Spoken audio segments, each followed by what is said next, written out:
আজকে আমি তোমাদের সঙ্গে শেয়ার করছি ফেসবুকে কতদিন ধরে কাজ করছি। তো চলো তোমরা দেখতে থাকো। হ্যালো সবাই, তোমরা সবাই কেমন আছো? আশা করি খুব ভালো আছো। আমিও ভালো আছি গো।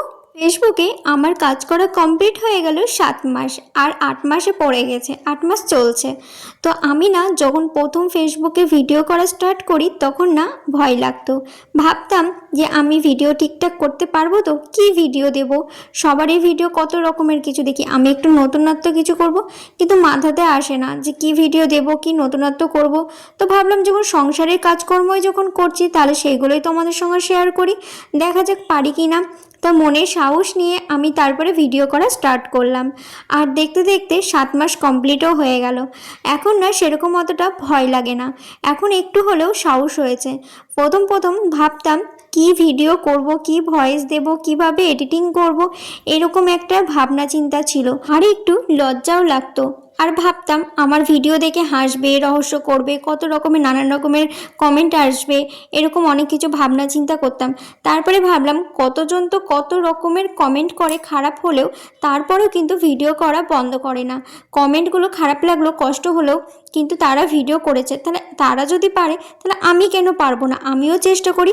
যারা খারাপ কমেন্ট করবে তো করবে, তাদের মানসিকতাটাই খারাপ একদম হতেই পারে, সেজন্য। আর আমি তো কোনো খারাপ ভিডিও করছি না, আমি তোমাদের সঙ্গে তুলে ধরছি রান্নার ভিডিও, কোনো খারাপ ভিডিও করছি না। যে কমেন্ট বক্সে এসে খারাপ কমেন্ট করবে, তো যার যেরকম মানসিকতা সে সেরকমই ব্যবহার করবে, খারাপ কথা বলবে। তো যাই হোক, জানো তো এখন না আমার ভিডিও করতে আর ভয় লাগে না। আগে যেমন ভয় পেতাম, ভয়েস দিতে ভয় লাগতো, এখন সেটা আর মনে হয় না। যেহেতু অনেকটা মাসই আমার কাজ করা হয়ে গেল ফেসবুকে, এখন সেই সাহসটা চলে এসছে।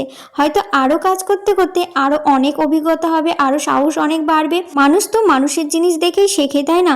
আমিও ঠিক মানুষের ভিডিও দেখে, সমস্ত কিছু দেখে সমস্ত কিছু শিখছি। আরও শিখতে বাকি আছে, এখনও কিছুই শিখিনি। যেটুকু শিখেছি সেইটুকুই তুলে ধরছি আমি তোমাদের সঙ্গে।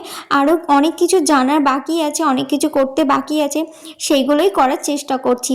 তো যাই হোক, অনেক কিছুই বলে দিলাম আমি। আর এই ভিডিওটা কিন্তু অনেক দিন আগেই আমি করে রেখেছিলাম, কিন্তু আমি ভিডিওটা পোস্ট করতে পারছিলাম না সময়ের অভাবে। আর আমি কিন্তু ভয়েস দিতেও পারছিলাম না, শুধু এডিট করে আমি রেখে দিয়েছিলাম। তো ফাইনালি আমি আজকে কিন্তু সময় বার করে ভিডিওর কাজটা আমি কমপ্লিট করেই নিলাম। আর যেহেতু ভিডিওটা অনেক দিন আগেকার, তো সেদিনকে আমি রান্না করেছিলাম ওলের ডাঁটা।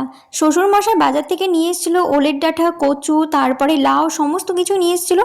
আর বাবা বলেছিল ওলের ডাঁটাটাই করে নে, যেহেতু সংক্রান্তি পড়ে গেলে 1 মাস যেহেতু খাওয়া যাবে না, তার জন্য আমি সেদিনকে ওলের ডাঁটাটা রান্না করেছিলাম।